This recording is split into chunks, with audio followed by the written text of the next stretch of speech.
अमेरिकी रैंकिंग में नीचे कैसे लुढ़के अडानी?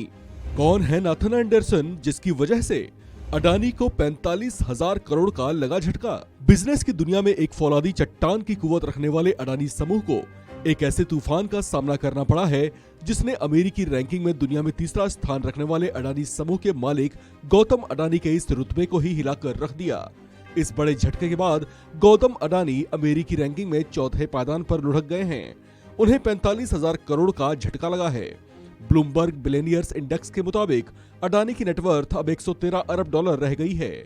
उन्हें यह झटका मिला है अमेरिका की एक short selling firm Hindenburg research की एक नेगेटिव रिपोर्ट की वजह से, जिसमें यह दावा किया गया था कि अडानी ग्रुप में सब कुछ ठीक ठाक नहीं है। जबकि उस रिपोर्ट में यह दावा भी किया गया था कि अडानी ग्रुप सालों से शेयरों में गड़बड़ी और अकाउंट धोखाधड़ी जैसे मामलों में शामिल रहा है।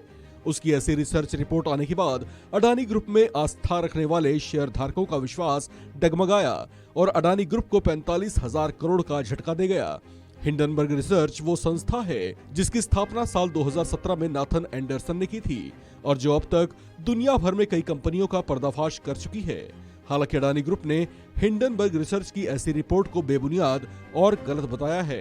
आपको बता दें कि हिंडनबर्ग रिसर्च एक फॉरेंसिक फाइनेंशियल रिसर्च फर्म है जो कि डेरिवेटिव्स, इक्विटी और क्रेडिट आदि को एनालाइज करने का काम करती है। हिंडनबर्ग रिसर्च का मुख्य काम दुनिया की किसी भी कंपनी में हो रही किसी भी तरह की गड़बड़ी का पता लगाना है, जिसके बारे में पर्याप्त जानकारी जुटाकर वो उसे एक रिपोर्ट के तौर पर पब्लिश कर देती है, जिससे उस कंपनी से जुड़े शेयर धारकों को समय रहते संभलने का मौका मिल जाता है।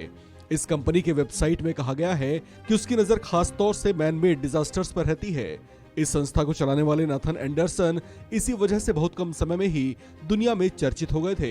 इन्हें लेकर रॉयटर्स की एक रिपोर्ट में बताया गया था कि इन्होंने यूनिवर्सिटी ऑफ कनेक्टिकट से इंटरनेशनल बिजनेस में डिग्री हासिल करने के बाद फैक्ट्स रिसर्च सिस्टम नाम की एक डेटा कंपनी में काम किया, जहां उन्होंने एनालिसिस की बारीकियां समझी। हालांकि अपने शुरुआती दौर में ये एक एम्बुलेंस ड्राइवर के तौर पर काम कर चुके हैं। साल 2017 में हिंडनबर्ग अपनी स्थापना से अब तक लगभग 36 कंपनियों में संभावित गड़बड़ियों को उजागर कर चुकी है। इसे चलाने वाले नाथन एंडरसन ने एलन मस्क और ट्विटर डील को लेकर भी लॉन्ग पोजीशन लेते हुए मस्क के खिलाफ बेट लगाई थी, जिसमें कहा गया था कि अगर एलन मस्क 44 अरब डॉलर की डील से मुकरते हैं तो कंपनी के शेयरों में गिरावट आ सकती है। इसमें चौंकाने वाली बात यह रही कि अक्टूबर महीने में एलन मस्क ने यह डील उसी ओरिजिनल कीमत पर पूरी कर ली थी। Nathan Anderson Harry mark Paulus को अपना प्रेरणा मानते हैं, जो कि एक बड़े और नामी एनालिस्ट हैं और जिन्होंने बर्नी मैफोर्ड की फ्रॉड स्कीम का पर्दाफाश कर तहलका मचा दिया था। इस खबर में फिलहाल इतना ही। बाकी अपडेट्स के लिए बने रहिए वन इंडिया हिंदी के साथ।